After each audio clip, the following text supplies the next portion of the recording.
Carrots? Oh, somebody left their carrots. Well, that's odd. A loaf of bread? Hey, salami? In a tree? That's funny. I'm not gonna touch that. Huh? Chocolate? Chocolate?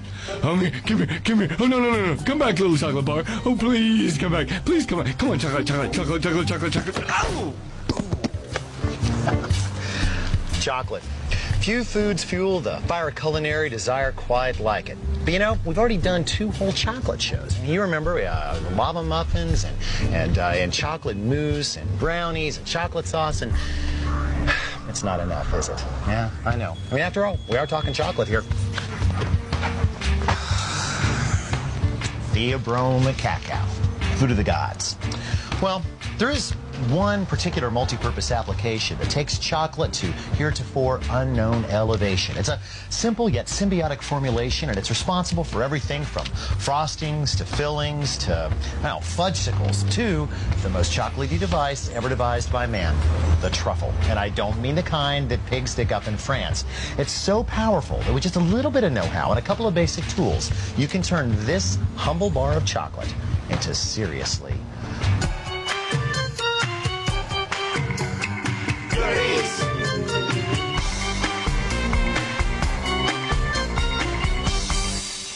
The magical multitasker of which I speak is a binary entity that is more than the sum of its parts. The first part being chocolate. Okay, I guess you might have seen that coming. But let's take a closer look. You know, chocolate's complex stuff. Composed of cocoa solids, cocoa fat or butter, sugar, milk or milk solids, and assorted flavorings. However, not all chocolates are alike, and before you go messing around with this stuff, you better have your facts straight. Now, although chocolate plays by a pretty loose set of rules in Europe, here in the United States, a set of federal regulations, the standards of identity govern the composition and nomenclature of chocolate. Unsweetened chocolate is made from finely ground roasted cocoa nibs. It contains nothing but cocoa solids and cocoa butter, a combination also known as chocolate liquor. It should be noted contains no alcohol whatsoever. Since it also contains no sugar, it's downright disgusting to eat straight up. Blech. Dark or bitter chocolate must contain a minimum of 35% chocolate liquor, less than 12% milk solids, and approximately 30% cocoa butter. This classification includes both bittersweet and semi-sweet chocolates. Though there's no legal distinction between the two, bittersweet usually contains more chocolate liquor and less sugar than semi-sweet. Oh, sorry. Go ahead. Milk chocolate must contain a minimum of 10% chocolate liquor and 12% milk solids. This is America's favorite eating chocolate, but since it's relatively low on cocoa solids and cocoa butter, it's not so good for cooking. Hey, what about white chocolate? Since it contains no cocoa solids, so-called white chocolate cannot legally be called white chocolate in the United States. Thanks for setting me straight. For today's demonstration, we will stick with bittersweet chocolate, which is very predictable and darn tasty if you ask me. The next ingredient, whipping cream, which must contain between 30 and 36% butterfat. So what can we build with chocolate and cream? Quite possibly the most useful chocolate device in the world, ganache. Ganache is French for jowl, which makes absolutely no sense to me, but there you go.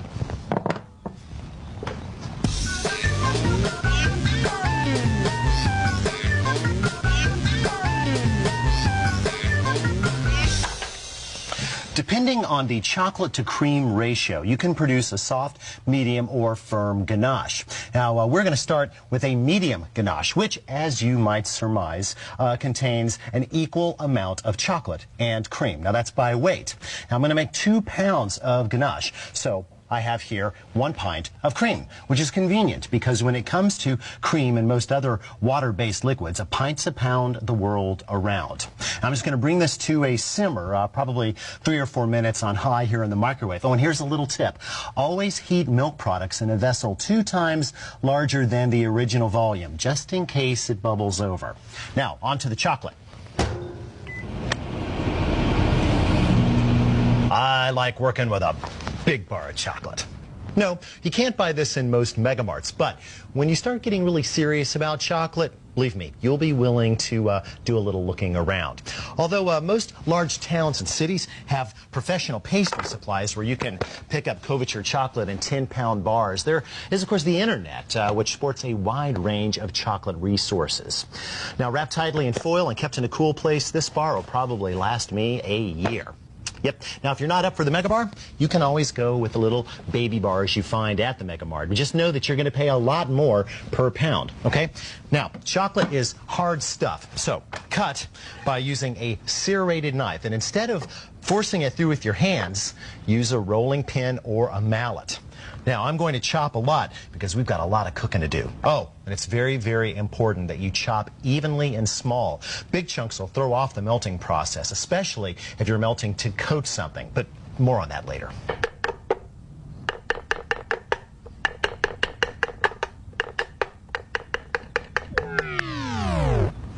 Ah, 1 pound exactly. Time to retrieve the cream.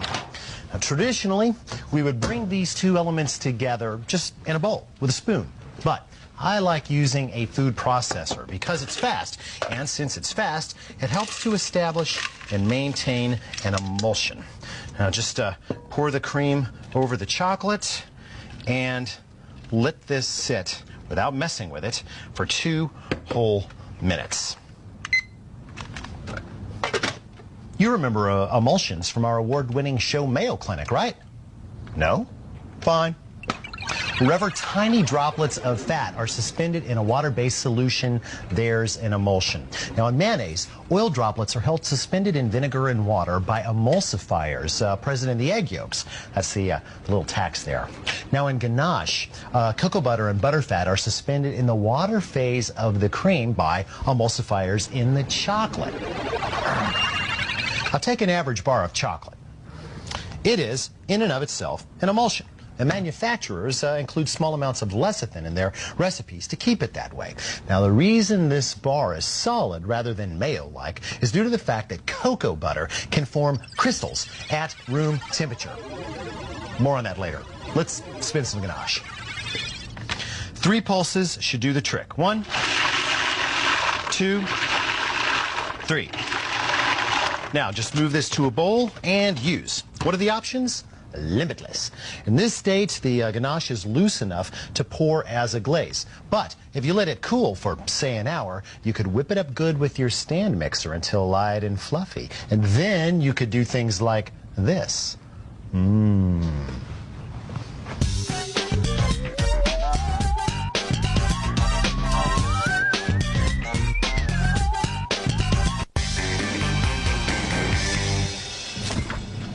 Whipped or not, ganache will keep for 2 weeks if tightly wrapped and refrigerated. If you decide to whip it after you chilled it, just make sure you bring it to room temperature before putting the blades to it. Oh, ganache can also be used for things like truffles.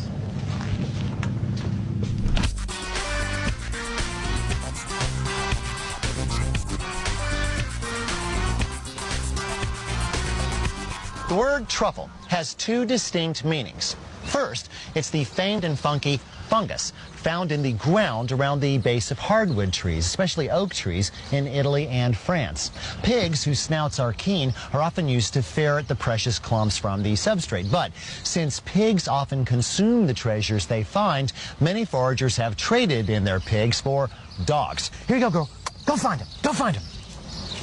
Truffle also refers to a small ganache-centered confection that, when rolled in a little bit of cocoa powder, closely resembles a fungus dug from the base of an oak tree. Although you can use the basic ganache that we've already made to make truffles, if you use a softer ganache, the truffles will be even better. Okay, girl, try finding these. Find these. I guess she never read that whole thing about how chocolate's bad for dogs. Come on. Let's meet the software for phase 1 of truffle construction. 10 ounces of bittersweet chocolate, chopped exactly like before. To that, we will make an addition of 3 tablespoons of unsalted butter. As for the cream, we'll only need half a cup, augmented with a tablespoon of light corn syrup and a 1/4 cup of brandy. But we'll get to that later. First things first, we must combine the cream and corn syrup and heat over medium heat. Now, it is not going to take long for this small amount of liquid to get really, really hot, so keep your eyes on it. Why not do this in the microwave? We need it for the chocolate and the butter. Here's the thing. There's too much fat in here for the cream to melt. So we're going to get a leg up on the melting process by zapping this on high for 30 seconds, then stirring it and zapping it for another 30.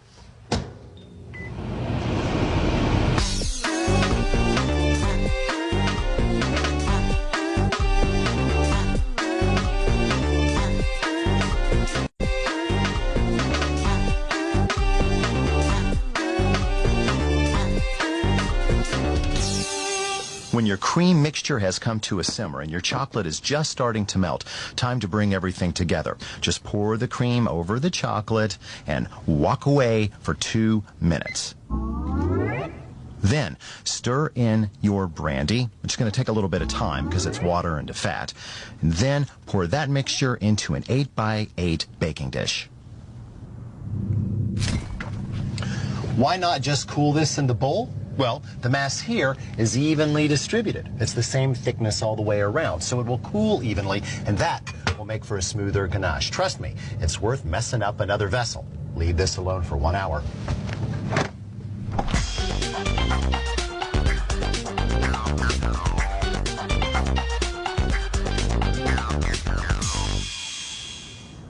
Time to go over our pre-portion checklist. Parchment lined sheet pan, check. Melon baller or other relatively diminutive spherical portioning device, check. Spoon for pushing things around with, check. We've got a glass with some hot water in it for easy cleanup, and a dry towel, check and double check. Last but not least, the ganache itself. Check. Rolling times here, kids.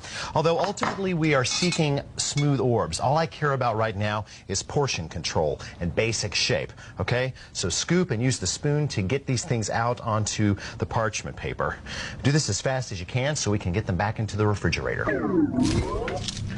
Since these are so small, they'll cool very, very quickly. About a 30-minute rest will do, but no rest for us. We've got to tend to the chocolate that will form the outer shell of the truffle. And this is where things can get a little bit tricky. I gotta clean up in here later.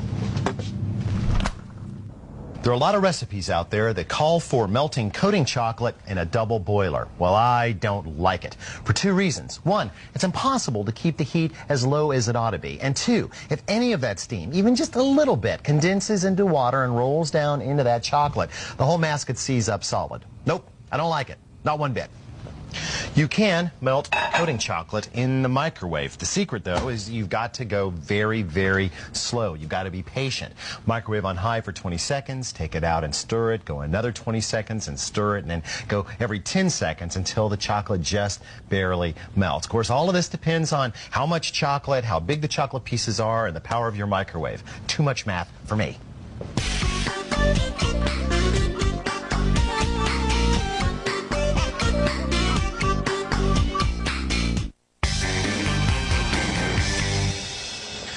You can melt your chocolate over a heating pad set to medium heat. It takes longer, but I like the pad because it's gentle heat and it's completely dry, so you don't have to worry about the chocolate seizing. Now, the whole purpose of this exercise is to get the chocolate as close to 91 or maybe 92 degrees without letting it go over 92 degrees. Why does it matter? Well, ask her. It's all about crystals, just like a lot of candy making. The fat in chocolate, cocoa butter, is a complex mixture of fats. And when it crystallizes, it can set up in any one of 6 different polymorphic forms. Do you think you might employ some simplistic teaching device that would help me to understand the truth without confusing me with large words? Yes, that's where I face a lot. Cool. What are we going to make? We're going to make crystals. Sweet. If you want the chocolate on your truffles to be shiny and crisp and firm and not sticky, you have to temper to get the right kind of crystals to set up. Chocolate that's in temper means that the cocoa butter is all one kind of crystal. That's right. But there are other kinds of crystals. Right, and they're sticky and gooey. And that's the good kind right there. And we want the stable, good kind of crystal. Well, I think I can do that. I can make a stable crystal. I learned this in kindergarten. There. I've got a nice stable crystal at room temperature. Me too, only mine's prettier. That was mean. Science is a cruel mistress. Okay, so what shall I do, Sensei? Classic tempering. You have to melt all the chocolate. Take it up all the way to about 120 to 122, cool it all the way down to 89, and then heat it back up to 91. Well, that sounds fun, doesn't it? The easy way out, and I love your heating pad idea here, is to keep it very even and not get it over 91 or 92. So I've got like a 2-degree margin of where the chocolate's a liquid, but the crystals are still there. Right. Got it. Okay. Thanks a lot, Shirley. So we know what we must do. We've got to keep this chocolate mass at least 90 degrees and hopefully no more than 94 degrees. And we've got to do some serious stirring so that we evenly distribute that heat, okay? Now, you do not have to use a fancy schmancy infrared thermometer. Of course, it does look cool. You can use just a regular instant read thermometer, but it doesn't look cool.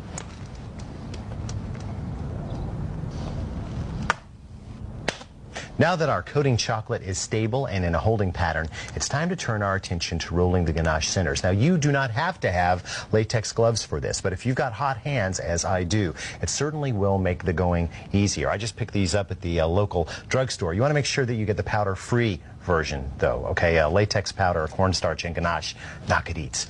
We roll. Now, the goal is to go quickly, okay? And we're not trying to get these into perfect orb shapes. We just want them smoothed off, okay? Remember, they're named after things that look just like little clods of dirt. There. Now, we want to work in a cool room, okay, because that makes all chocolate working easier, but we're not going to put these back in the refrigerator. If they get that cold, then when we dip them in the dipping chocolate will shrink and crack. And come to think of it, that's not good eats either. As soon as you have your ganache balls rolled, time to face the assembly line. The melted chocolate and an ice cream scoop for application. You're going to need some final coatings, cocoa powder, the classic, maybe some toasted coconut, and maybe some crushed or chopped pistachios. Finally, you'll need a resting place, a snap-top airtight container lined with wax paper. A truffling we will go. Grab yourself a center, and with the other hand, your scoop or spoon. I'm going to ladle myself some chocolate and then pour off the excess, okay? We're not trying to put a whole candy bar on the outside of this thing. Put the center in the middle and just kind of spin it around with your finger. There, we're looking for a really thin coat.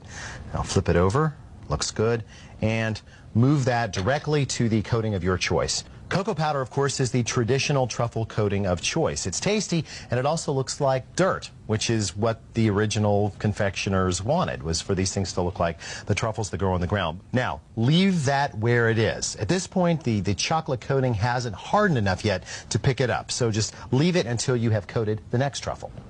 Okay, here we go again. A little bit of chocolate on the ice cream scoop and swirl to coat. Now, if you don't have the ice cream scoop, you can just do this with your fingers. The scoop just makes it a little neater. Now into the cocoa powder. There, give that a bit of a shake to coat, and then we extract the earlier occupant. There we go, and into the snap top container. Remember, if you want to apply the other coatings, you would put them on exactly the same way. Kind of toss, cover, and pat. There we go.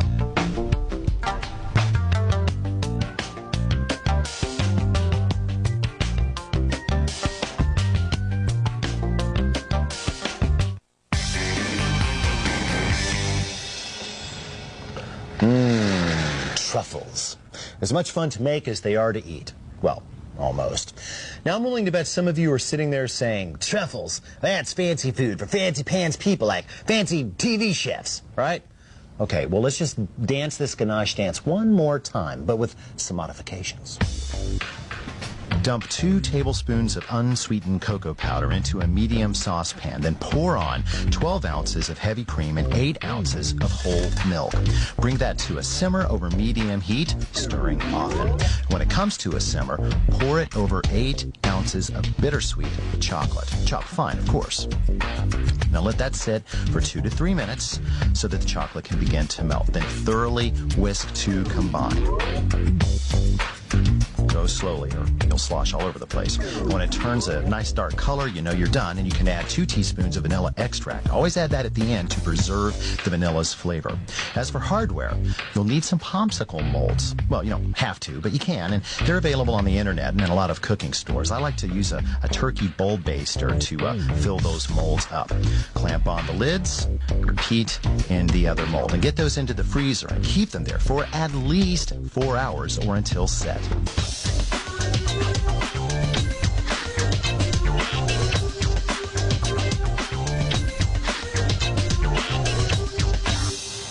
Hey, how you doing? Scorcher out, huh? Fudgesicle? Excellent choice. Excellent. There you go. One homemade fudgesicle. Go ahead. Give it a lick. Tasty, huh? Oh, and if you've ever find yourself facing a cold front, you can always just melt that down, you know, in the microwave, a little mug action, whisk it up, and you'll have the best hot chocolate you ever had. You know, ordinarily at this point in the show, I'd say something like, I hope we've inspired you to, you know, blah, blah, blah. Come on. Chocolate, it's its own inspiration, and Ganache is its finest incarnation. So go ahead, Ganache yourself silly. Sky's the limit.